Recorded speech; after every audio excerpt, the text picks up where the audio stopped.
Again, we're going to use carbon dioxide in a very concentrated form, in the form of solid carbon dioxide or dry ice, which is something that we saw a little bit earlier in the lecture. So this is a block of dry ice. And again, we're going to use magnesium.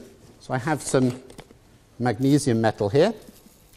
And I'm just going to make a little pile in a little trough that we've cut inside the block.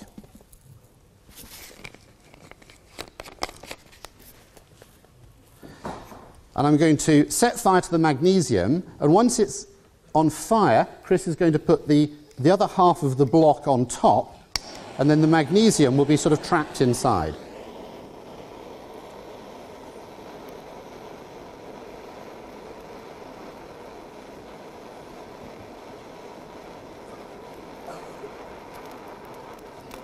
Okay. And if we bring the lights down, and you can see the combustion is becoming more vigorous. And this is magnesium burning in carbon dioxide. So it's not putting the fire out, it's actually supporting combustion. It's giving off this beautiful light. The white smoke you see is magnesium oxide. This is the sort of stuff that's used in indigestion tablets, that kind of thing. I wouldn't recommend that for dealing with indigestion.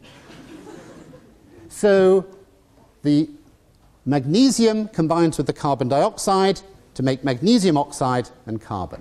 Thank you.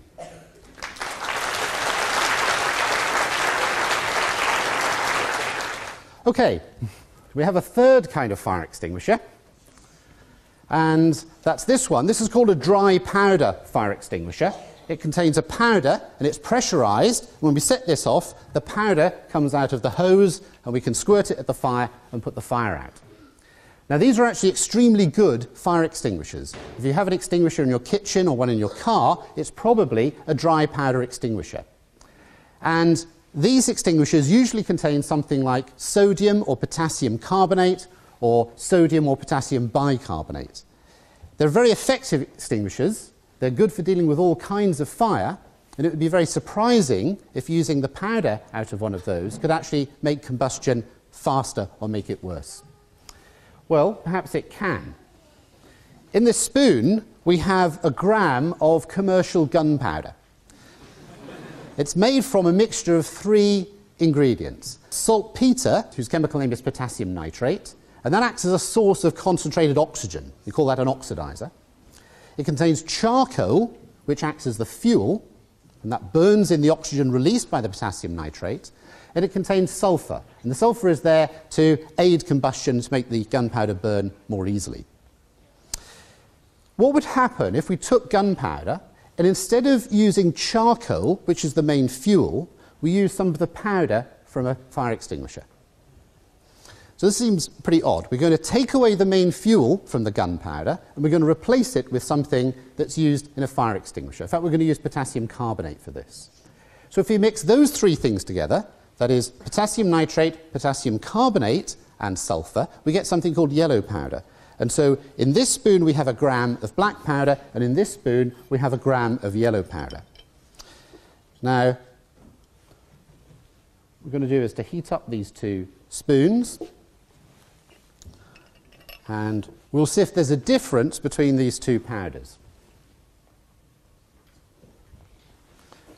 So there's the gunpowder, and this is the yellow powder. Now, gunpowder, when it burns in the open, doesn't make a bang. It just burns with a puff and a little cloud of smoke. So we're not expecting the gunpowder to make a bang. The yellow powder, however, very probably will make a bang, and it could be fairly loud. So sometime in the next minute or so, there could be quite a loud bang, and you might wish to cover your ears for this. Now, as the spoons heat up, at some point the gunpowder will get hot enough that it will ignite, and we'll see a puff of smoke. The yellow powder is a little bit different. Inside that spoon, the materials are starting to melt, they're flowing together, and some chemistry is taking place. The chemical composition is actually changing as a result of being warmed up. And at some point, that new mixture of chemicals should give rise to a little explosion. So it looks as if the gun... and a beautiful smoke ring.